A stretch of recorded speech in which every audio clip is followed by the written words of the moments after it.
Hi there, I'm John from CNCKing.com, and today we're going to make a welding sign out of cold rolled steel.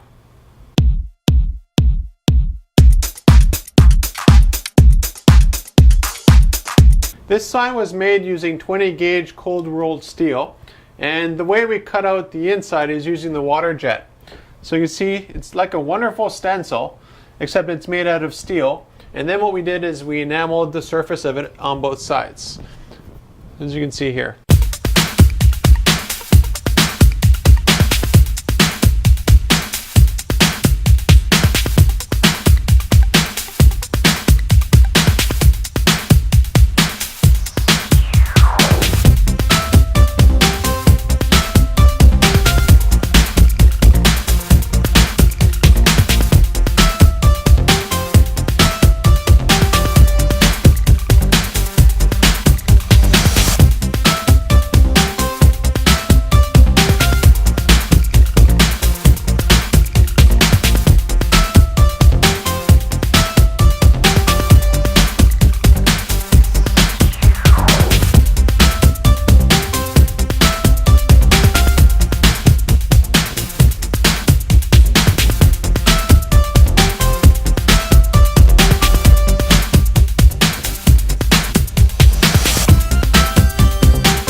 you've seen how this has been waterjet cut, I want you to take a look at it before I do the sanding for it.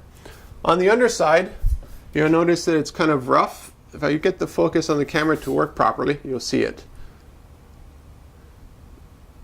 There we go.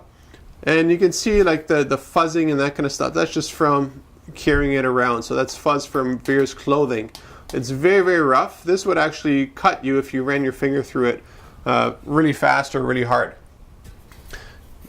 Now this has not started to rust on this side here, but it has started a little bit to tarnish on this side here, which you can see a little bit once the sand is removed.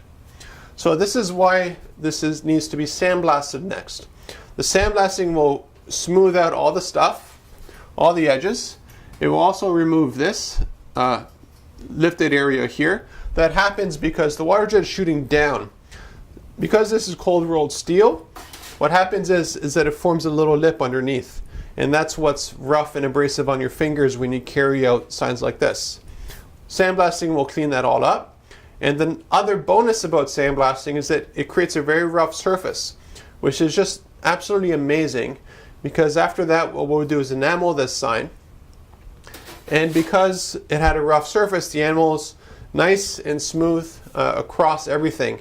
And of course we'll enamel both sides, so it's both very smooth and very well protected. And because it is steel, you can still actually weld it to something as well. So if you wanted a welding sign and you wanted to have it in your shop and you wanted to weld it to a cabinet or whatever you want to do, or rivet it, we can make holes as well.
Now that the sandblasting is done, you can see it's a nice matte gray finish on both sides.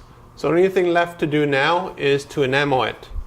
All the rough edges that were present are gone, and that's the reason that you do the sandblasting. One is to produce a nice matte surface for the enamel or the powder coating, and the other reason is to remove all the little ledges that appear under the sign.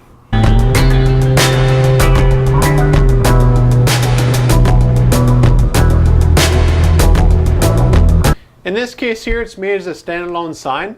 A nice thing that we can do with this afterwards is that if you wanted to have two different colors contrasting, or actually have this sign light up, we can just laser cut out an exact replica of the shape of this here. Again, it can be any shape, any size. And then what we do is shine LED lights through it, and you'd have different colors shining through. So there's a lot of options that CNCKing.com offers you across a whole bunch of different materials. When I take a close look at it, you can see everything is nice and sharp. And the nice thing about steel is that this can actually go outside. And it is enameled, but if you wanted something a little bit more durable, this can also be powder coated because it is cold rolled steel, which powder coats really nicely, especially after it was sandblasted. So if you're looking for custom metal signs, contact me at CNCRI.com.